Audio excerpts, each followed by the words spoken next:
आज कढी आणि भजी बघायची आहेत आपल्याला, गोल भजी आणि कढीसोबत अशीच भजी करायची. बघूया आपण कढी कशी बनवायची. आता अधिक मास चालू आहे.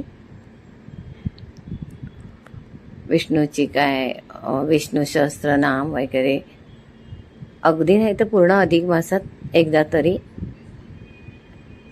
म्हणा, हरकत नाही. बाकी आपली देवाची पूजा नेहमीच चालू असतं.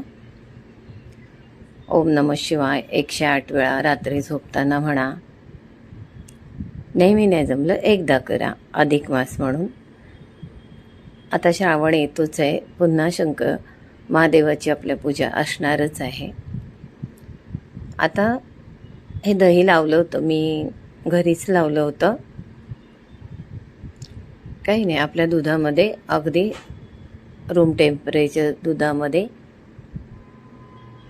1 चमचा 2 चमचे दही घालायचे आणि दही लावायचं. तसं मी ते रात्री लावून ठेवलं होतं आणि ताजं दही घ्यायचं कढीला वगैरे. आता ते मिक्सीमध्ये घातले, पण आपली कढी फुटू नये म्हणून आपण याच्यामध्ये 1 ते 1.5 चमचा, या जरा जास्त कढी असेल तर 2 चमचे असं चण्याचं पीठ घ्यायचं.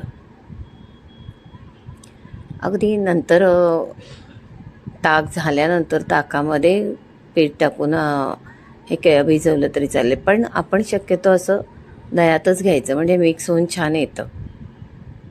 हे झाली आता आपलं ताक बनवलं, दह्याचं केलं ताक. थोडं घट्ट आहे, नंतर आपण त्याच्यात पाणी घेऊया.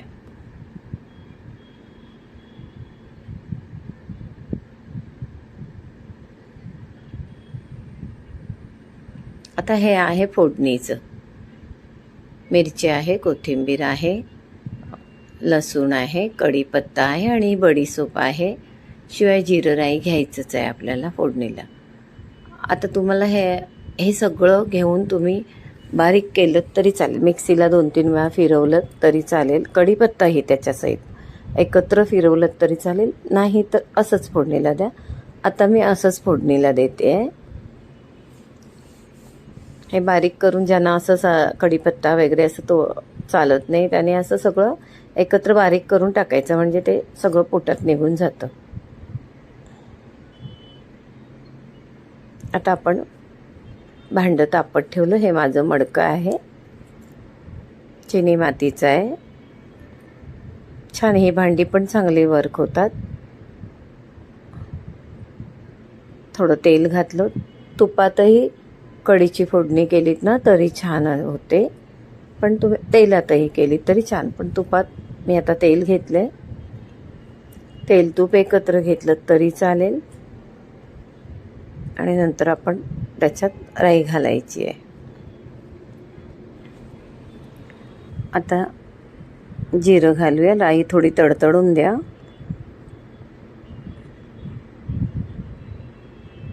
नंतर आपण आता याच्यात सगळं एक बारी एक टाकायचं, आणि जर याचं तुम्ही वाटण केलं असतं तर ते वाटण घालायचं त्याच्यामध्ये. आता आपण कढीपत्ता, लसूण, बडीशोप सगळं टाकलं. बडीशोप थोडी टाका, चांगलं वाटतं टेस्टला. आणि हे सगळं बारीक करून टाकलं तर आणखी टेस्ट येईल तुम्हाला.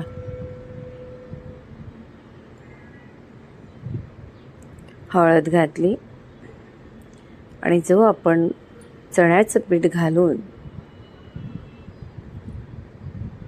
कढी तयार केली होती ती कढी फोडणीला देऊया. मस्तपैकी झणझणीत अशी कढीला फोडणी दिलीत ना तर खूप असं मस्त स्वाद येतो.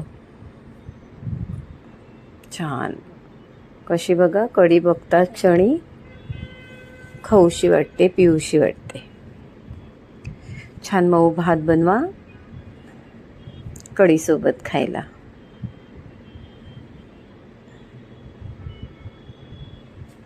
छान इंद्राणीचा तांदूळ असेल आणि अशी छान मऊ भात बनवला ना, कढी इतकी सुंदर लागते. आता आपली कढी झालेली आहे, आपण भजीची तयारी करूया. कढी छान आपली उकळत, त्याच्यामध्ये आता मीठ घालूया, साखर घालूया. थोडीशी साखर घालायचीच त्याशिवाय कढीला मजा नाही. जास्त नाही घालायची, पाव चमचा घाला. तुमचं दही आंबट असेल तर अगदी अर्धा चमचा घाला. मस्त वाटेल प्यायला कढी. आता आपण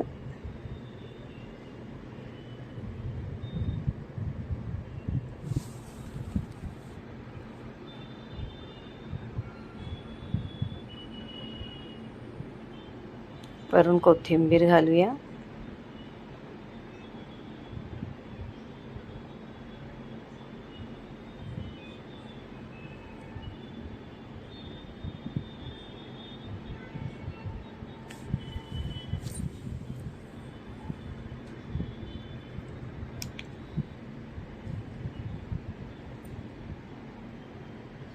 आणि आता आपण चण्याचं पीठ घातलं होतं, त्यामुळे आपली कढी फाटणारही नाही आणि शिवाय छान अशी जरा अशी मस्त थोडीशी गाढी होईल. दाटसरपणा येईल थोडासा तिला. मीठ घातलं.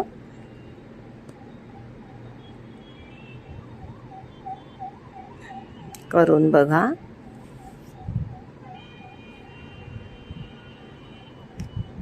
आता आपण इकडे भजीची तयारी करायला घेऊया.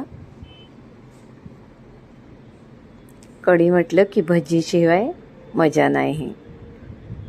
आता काय आहे, चिनी मातीचं भांडं आहे. जर कोणी चिनी मातीचं भांडं पहिल्यांदाच वापरत असेल तर सांगते, ते त्याच्यामध्ये कसं आता कढी उकळायला अशी आली ना की पटकन बाहेर जाते, कारण ते भांडं गरम होतं. म्हणून ते थोडी उकळायला येते असं आपल्याला वाटलं की गॅस बंद करायचं, ती आपोआप आतमध्ये. नाही तर ते असं जरा परती येऊन जातं चिनी मातीच्या भांड्यात बेसिकली. ते लक्षात ठेवा. आता आपण चण्याचं पीठ घेतलं, हळद घेतली. तुम्हाला जेवढी भजी बनवायची आहे थोडा ओवा चुरून घेतला.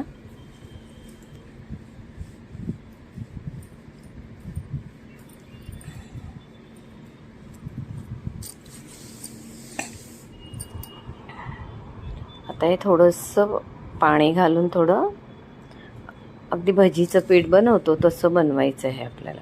पण आपल्याला ही गोल भजी म्हणजे नरम भजी बनवायची आहे.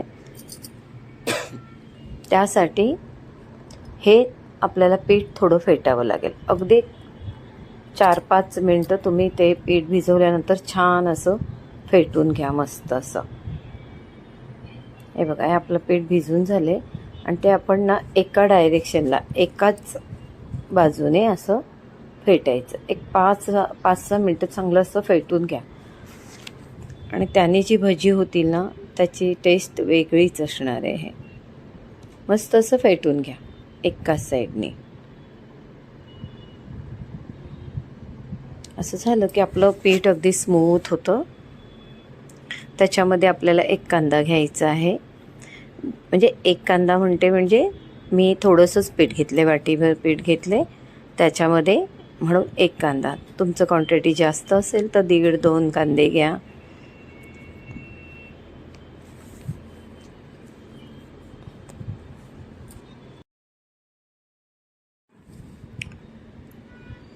आता कांदा घालून आपले व्यवस्थित भजीचं पीठ फेटून झाले हे असं. आणि आता आपण त्याच्यामध्ये चमच्याने घाला किंवा हाताने छान अशी भजी घालायची. तेल तापून द्यायचं आणि आपली भजी अशी छान खुसखुशीत होण्यासाठी त्याच्यामध्ये बघा, हे आता आपलं पीठ आहे आपण भिजवलेलं. थोडं तेल तापलं की चमच्याने आपण त्याच्यात 2 चमचे तेल घालायचं. गरम गरम तेल तापू द्या आधी आपलं. त्याने आपल्या भजीला ना असा वेगळाच खुसखुशीपणा येतो. ही भजी म्हणजे कढीत टाकायची असतील ना, नुसतीही खायची काय म्हणजे प्रश्नच नाही, मस्तच आहेत. अगदी चहासोबत वगैरे बनवलीत तरी. पण कढीतही खूप छान अशी मस्त लागतात. असे 2 चमचे घेऊन आपलं ते पीठ पुन्हा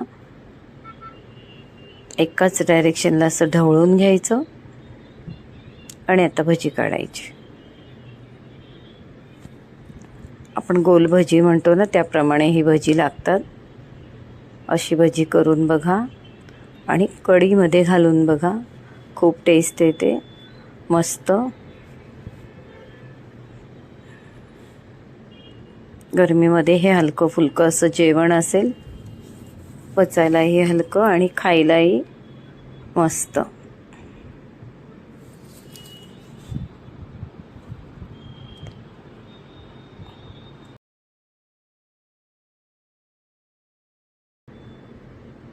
जेवढे आपल्या तेलात राहतील तेवढी भजी घाला.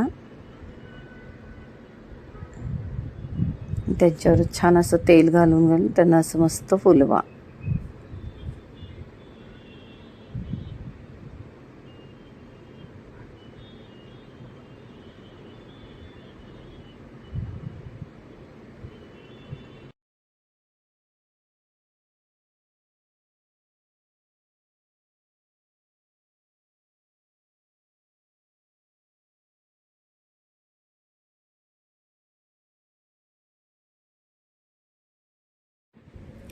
अशी दोन्ही साईडनी छान अशी मस्त आपली छोटी छोटी फुललेली भजी बनवा.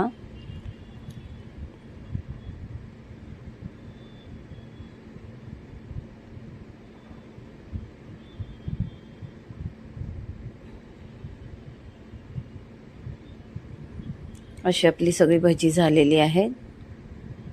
आपली कढी तयार आहे. भजी बघा आतून मस्त अगदी छान खायला लागतात.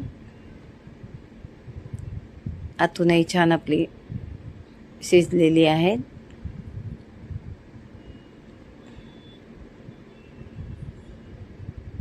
गरम आहे, नरम नरम भजी मस्तपैकी. आणि आता ही छान कढईत टाकायची आणि खायची. व्हिडिओ कशी वाटली लाईक करा, शेअर करा, सबस्क्राईब करा. तुम्ही माझे व्हिडिओ बघताय, कमेंट करताय, मला खूप बरं वाटते. आणि मग त्यामुळे जरा उत्साह येतोय की रोज रोज व्हिडिओ आपण काही डिश बनवून दाखवूया. माझ्या आईने चटणीतली कोलंबी बनवली, त्यालाही तुम्ही भरपूर प्रतिसाद दिलात. अशीच माझे व्हिडिओ बघा, लाईक करा, शेअर करा.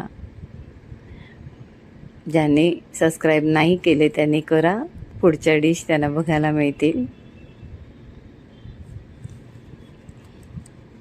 आपल्या चॅनल प्रवास जीवनाचा मस्तीत जगण्याचं हे माझं वाक्य आहे की खरंच प्रवास जीवनाचा मस्तीत जगा, मस्तीत खा.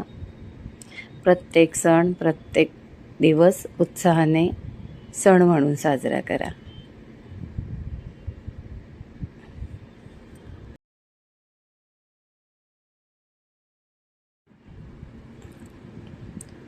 आता ही आपली छान कढी अशी मस्त वाटीत घ्या.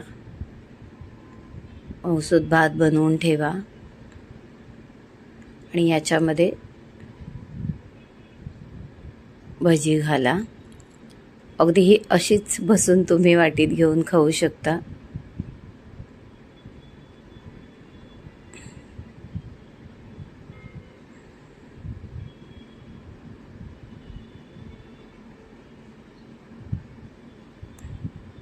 ही आपली कढी आणि भजी तयार आहे.